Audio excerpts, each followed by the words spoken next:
no Jornal Gente da Rádio Bandeirantes.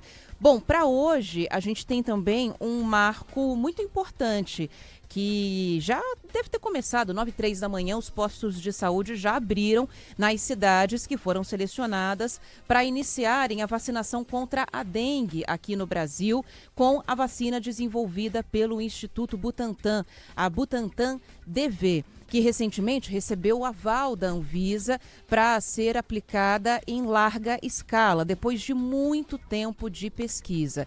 Essa vacina tem duas coisas que são muito importantes, podem mudar o rumo de como a gente trabalha, como a gente combate a dengue aqui no Brasil. Primeiro que a fabricação nossa. Então a gente não depende de outros laboratórios, outros países para essa produção. E segundo, que é uma dose única. Foi no posto de saúde, é uma picada no braço e acabou. Porque hoje existe uma dificuldade em fazer o convencimento das pessoas em irem lá para tomar a segunda dose. A vacina da Takeda, que hoje a gente tem aí em uso, é em dose dupla. Então as pessoas vão lá, tomam a primeira dose e não voltam. E aí a efetividade fica muito mais baixa. Para iniciar essa vacinação, o Ministério da Saúde escolheu 3 cidades. A gente tem Maranguape, no Ceará, Nova Lima, em Minas Gerais, e Botucatu, no interior do estado de São Paulo, que vai vacinar pessoas de 15 a 59 anos de idade a partir de hoje. Postos de saúde abertos para atender toda a população que é parte do público-alvo e vão fazer parte desse, não diria teste, né, Thaís? Mas ainda um processo inicial de vacinação contra a dengue. Pois é, e sobre isso, Ana, a gente tem aqui o prazer de receber no Jornal Gente desse sábado o doutor Evaldo Stanislau, médico infectologista, colunista da Rádio Bandeirantes, todos os dias no Pulo do Gato, dividindo com os nossos ouvintes aquilo que ele sabe de mais avançado sobre medicina, e hoje vai falar sobre a vacina da dengue, que está chegando devagarzinho ainda. Acho que para esse verão ainda não vai dar tempo, não é, doutor Evaldo? Mas o importante é que a vacinação comece. Por que esse modelo começa com 3 cidades? É necessária mesmo essa fase de preparação antes da vacina chegar a todos os postos de saúde do Brasil? Bom dia. Bom dia, Thaís. Bom dia, Ana Paula. Bom dia a todos os ouvintes. Então, a exemplo do que foi feito na vacinação da dengue, isso é mais ou menos como se a gente equiparasse a um show de música quando o artista faz aquilo que a gente chama de passagem de som. Antes do show, ele vai no palco, ajusta a iluminação, ajusta o som, faz os últimos retoques.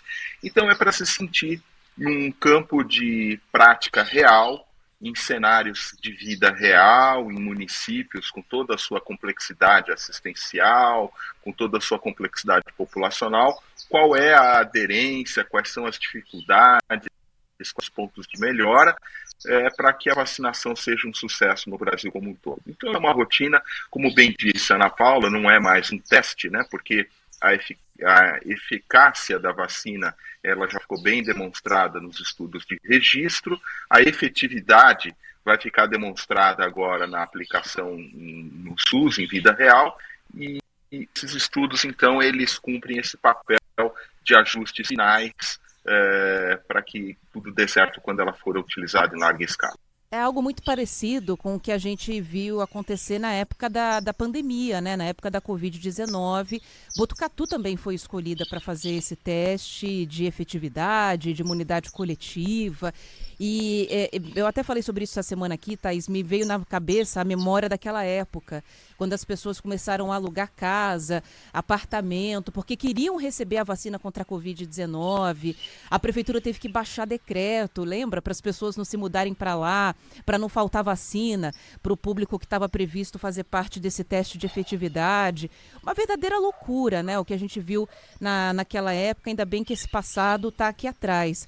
Mas ficou muito firme na nossa memória a necessidade de tomar vacinas, né, doutor Evaldo? E a gente tem visto a adesão à vacinação aumentar, mas no caso da vacina da dengue não tem sido exatamente dessa maneira. Eu queria que o senhor falasse sobre isso e se de alguma maneira essa vacina do Instituto Butantan pode melhorar essa questão da imunização, pelo menos contra a dengue.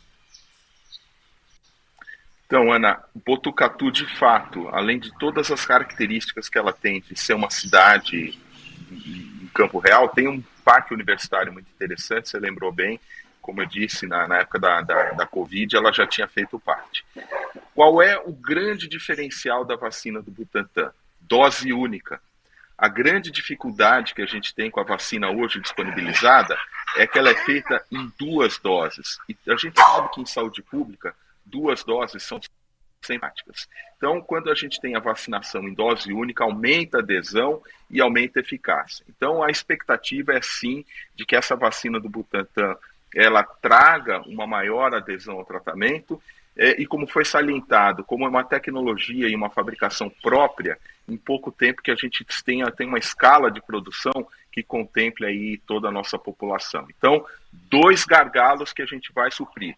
O primeiro das 2 doses e o segundo da oferta de vacina. Tudo isso prejudicou muito, para nem falar das fake news e de todo o movimento anti-vacina, mas isso tudo prejudicou a vacina que hoje é disponibilizada e que foi disponibilizada no passado, que é a Qdenga. Com a vacina do Butantan, eu acredito que tudo isso vai estar superado. Bom, a gente está conversando aqui na Rádio Bandeirantes com o Dr. Evaldo Stanislau, que é nosso colunista, e o Adriano Oliveira, doutor, que está nos acompanhando de Brasília, tem uma pergunta para o senhor também. Professor, primeiro um prazer, o senhor também é replicado aqui na nossa Band Brasília todos os dias no Pulo do Gato, e os ouvintes gostam muito de ouvir a sua coluna, sempre esclarecendo vários pontos que são importantes para a gente ter cuidado com relação à saúde. E a minha pergunta com relação à vacina, o senhor falou sobre a dose única, sobre 2 doses. Essa vacina da dengue, ela vai servir como se fosse, por exemplo, as vacinas de febre amarela, que você toma e fica um período sem ter uma necessidade de tomar, ou pensando que nem na Covid, precisaremos de doses de reforço de período em período? Como é que vai ser esse funcionamento nesse primeiro momento? Adriano, obrigado aí pela menção, fico feliz aí, um bom dia também a todos os ouvintes do Distrito Federal. Olha, diferentemente dessa vacina de Covid, da vacina de gripe, que são vírus que sofrem mutações todo ano, o vírus da dengue ele tem uma estabilidade e a gente produz uma imunidade que ela é duradoura. Tanto que nós sabemos que quem teve dengue do tipo 1, tipo 3, por exemplo, não mais terá a dengue do tipo 1 e do tipo 3, porque já tem imunidade natural pela infecção. É esperado que a vacina confira uma imunidade duradoura. Certamente o uso em larga escala e o tempo nos responderão, mas a expectativa é que nós tenhamos uma imunidade duradoura e é pouco provável que a gente precise fazer uma vacinação recorrente.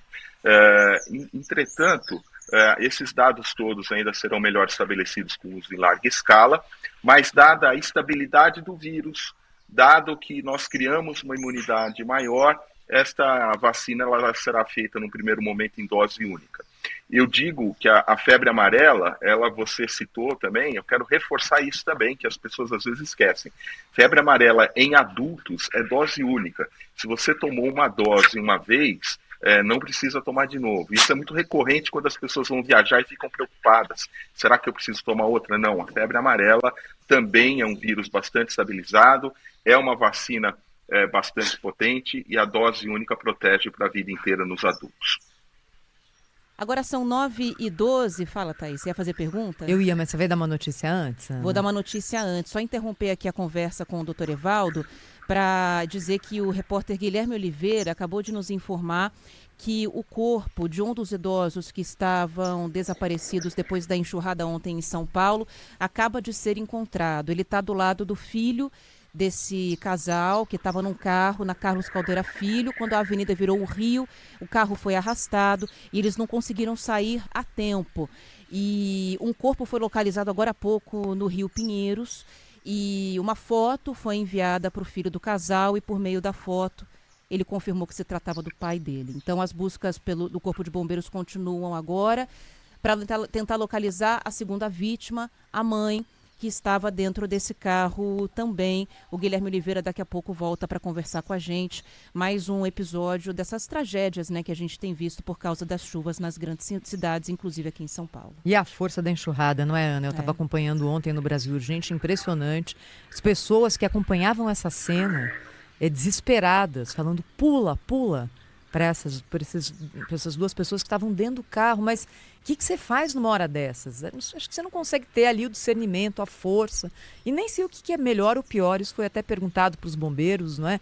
Se numa situação como essa, você tem que sair do veículo ou não. Aí a major do Corpo de Bombeiros falou, olha, não há esse conselho, não é possível de ser dado, porque é uma situação já dramática. O que você não pode permitir é que o seu carro seja colocado numa situação como essa, com você dentro. Depois, aí já não tem muito o que fazer. Infelizmente. Ai, que triste. Doutor Evaldo, deixa eu perguntar uma coisa para o senhor sobre tempo, não é? Porque começa agora essa vacinação da dengue nessas 3 cidades, que vão servir como teste de um modelo maior para o Brasil como um todo, mas a gente está no verão. Estou vendo, por exemplo, que a cidade de Caldas Novas decretou calamidade pública por causa de casos de dengue agora no verão de 2026. A partir de que momento, com essa vacina já sendo distribuída amplamente nos postos de saúde, a gente vai conseguir mudar o quadro de dengue no Brasil? Thaís, essa é uma pergunta chave, porque, na verdade, a vacina é uma das ferramentas, mas não é a única ferramenta. A vacina começa a criar uma proteção para o vacinado em cerca de 2 semanas após a dose da vacina. Esta proteção ela vai diminuir grandemente, eu diria em mais de 90% ou cerca de 90% a chance de uma dengue grave, mas não necessariamente evita a doença com sintomas brandos, mas a gente elimina praticamente o risco da dengue grave. Mas a gente não elimina a circulação do vírus, né? Pode ser que isso impacte depois de muitos anos de uma vacinação sistemática e de desenvolvimento de uma imunidade populacional interessante, que a gente impacte, mas a gente não chegue a zerar a circulação do vírus só com a vacina. Então nós precisamos continuar com as outras medidas. Aí são aquelas medidas de controle do ambiente, evitando os criadouros, e o que o Brasil também tem dado show e liderado, que são as medidas de controle biológico, como, por exemplo, o uso dos mosquitos, que são fabricados contaminados com a bactéria Wolbachia, que dificulta a vida não apenas do vírus da dengue, mas de outros arbovírus também que ele pode transportar, com isso diminuindo sensivelmente a transmissão do vírus. Então, é um conjunto de ações, controle das casas, dos ambientes públicos, o uso das novas tecnologias, como já vimos fazendo, que é o caso do mosquito com a Wolbachia, por exemplo, e sem dúvida nenhuma essa vacinação. Mas as pessoas não se iludam que esse resultado ele não é de imediato, vai demorar, e apenas a vacinação sozinha ela melhora por demais o cenário, sobretudo o cenário clínico, com menos, ou diria, ausentes as formas graves da doença, mas não vai, pelo menos no primeiro momento, eliminar a presença da circulação viral. Peço desculpas a vocês, aqui a Frida está querendo aparecer na reportagem, não tem jeito. Para quem está nos acompanhando na live, vamos só explicar, contextualizar. O doutor Evaldo está no meio de um lugar lindo, num terreno ali lindo. É sul de Minas, né, doutor, que o senhor está? E esse barulhinho, olha que delícia. É a Frida respirando perto do microfone dele, porque a cachorra da família tá aí, o doutor Evaldo tá ainda curtindo um período de finzinho de férias, barba grande, né? Tá aproveitando para descansar com a família, num lugar lindo. Eu tô vendo aí um verde incrível. Eu e a Thaís estávamos falando sobre um banquinho que tem atrás aí do senhor, numa árvore. A gente já estava se imaginando tomando um cafezinho aí, sentadas nesse banquinho. Jogando uma conversa fora, coisa boa. Aí à noite, troca o cafezinho por uma tacinha de vinho. Quanta história tem nesse banquinho, viu, Thaís e Ana? Aqui a gente viu os nossos filhos crescerem, nós vimos os nossos casamentos, os nossos namoros. No inverno é a área de fogueira e no verão é a época que a gente relaxa com as crianças aqui. E pode falar o motivo da pode falar o motivo da viagem? 65 anos de casados dos nossos pais. Nossa, olha, que legal. Que privilégio, parabéns a eles, a gente fica emocionado junto, viu, doutor Evaldo? Que muito privilégio. Legal. Um abraço para você então, doutor. Obrigada, viu? Aproveita aí com a sua família. Adoramos ver a Frida. Adoramos a Frida. O nome da minha cachorra também. Ah, é? É. Eu sou do mundo dos gatos. Eu que agradeço o convite e aproveito para desejar a todos um feliz ano novo. Obrigado. Até mais, doutor. Obrigada. Agora 9h18.